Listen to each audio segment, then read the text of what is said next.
तर आपण या ठिकाणी क्वेश्चन नंबर 18 सॉल्व करणार आहे. तर क्वेश्चन नंबर 18 दिलेला आहे. A metal sphere of radius capital R density ρ1 is drop in a liquid of density sigma move with a terminal velocity V इतक्या टर्मिनल वेलॉसिटीने तो मूव करतोय, ज्याची डेन्सिटी ρ1 इतकी आहे आणि लिक्विडची डेन्सिटी सिग्मा इतकी आहे. Another metal sphere of same radius, दोघांची रेडियस सारखीच आहे, अँड डेन्सिटी ρ2, त्याची डेन्सिटी किती आहे ρ2 is drop in the same liquid, त्याच लिक्विडमध्ये ड्रॉप करायचं ज्या लिक्विडची डेन्सिटी किती आहे तर सिग्मा इतकी. ओके, सेम लिक्विड पुढे of density ρ2 same liquid, its terminal velocity will be, तर त्याची टर्मिनल वेलॉसिटी किती असेल ते आपल्याला फाइंड करायचं आहे.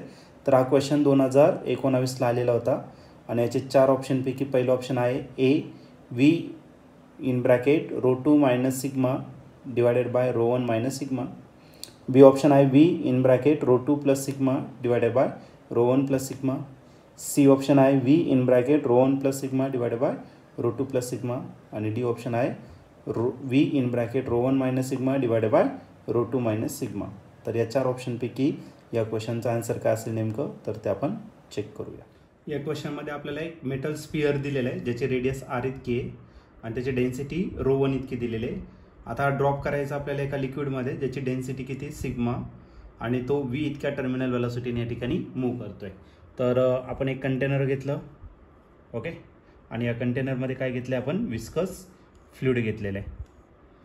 विस्कस फ्लुइड आहे आणि या विस्कस फ्लुइडची जी डेन्सिटी आहे ती डेन्सिटी किती आहे तर सिग्मा इतकी त्याची डेन्सिटी आहे.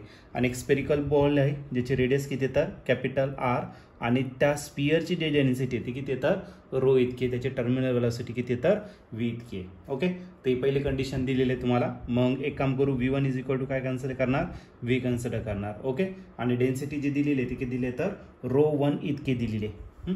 ही पहिली कंडिशन आहे. तर आपण टर्मिनल वेलॉसिटीचा या ठिकाणी काय करणार तर फॉर्म्युला या ठिकाणी यूज करणार. टर्मिनल वेलॉसिटीचा फॉर्म्युला आपल्याकडे माहिती आहे, तर तो आपण टर्मिनल वेलॉसिटीचा फॉर्म्युला आपण यूज करू. काय terminal velocity formula 2 divided by 9 R square in bracket rho minus sigma into g total divided by eta. Eta is the coefficient of viscosity. पहिल्या केसमध्ये टर्मिनल वेलॉसिटी किती येतं व्ही इतकी, 2 डिवायडेड बाय 9 मी तसा ठेवला. आर स्क्वेअर आरच्या जागी त्याने काय दिलेलं फक्त कॅपिटल आर दिलेला आहे, मग आपण कॅपिटल आर स्क्वेअर घेणार. त्यानंतर ρ1 कन्सिडर करणार आणि डेन्सिटी त्या लिक्विडची सिग्मा इतकीच आहे, त्याला काय अडचण नाही. इंटू काय झाला जी डिवायडेड बाय इटा. हे झालं तुमचं पहिलं इक्वेशन पहिल्या कंडिशननुसार. आता दुसरी कंडिशन दिलेलं आहे. दुसरा एक मेटल स्पियर आहे, सेम रेडियस आहे, रेडियस सेम आहे आणि डेन्सिटी ρ2 इतकी दिलेली आहे, is drop in a same liquid. त्या सेम लिक्विडमध्ये आपल्याला ड्रॉप करायचं, तर त्याची टर्मिनल वेलॉसिटी किती असेल. एक काम करू, तिची टर्मिनल वेलॉसिटी त्याला आपण काय करू V1 कन्सिडर करू. 2 डिवायडेड बाय 9 रेडियस सेम आहे, आरचा काय झाला स्क्वेअर झाला. डेन्सिटी जी दिलेली आहे ती किती दिली तर ρ2 minus sigma into g and total divided by coefficient of viscosity काय झालं इटा. याला काय करू आपण इक्वेशन नंबर 2. इक्वेशन 1ला इक्वेशन 2ने काय करणार मी डिवाइड करणार. नाही, एक काम करा, इक्वेशन 2ला इक्वेशन 1ने काय करा तर डिवाइड करा. इक्वेशन 2 काय आहे तर इक्वेशन 2 आहे V1 आणि त्याला 1ने डिवाइड करायचं म्हणजे काय तर व्हीने डिवाइड करायचं. V1ची व्हॅल्यू आहे 2 divided by 9 R square in bracket ρ2 minus sigma into g total divided by eta. Equation number 2. आता इक्वेशन नंबर 1 घ्या. इक्वेशन नंबर आहे 2 बाय 9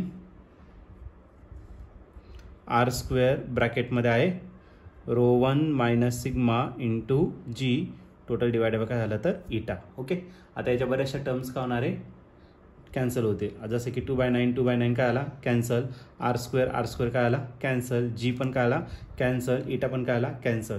मग आपल्याला नवीन टर्मिनल वेलॉसिटी फाइंड करायचं.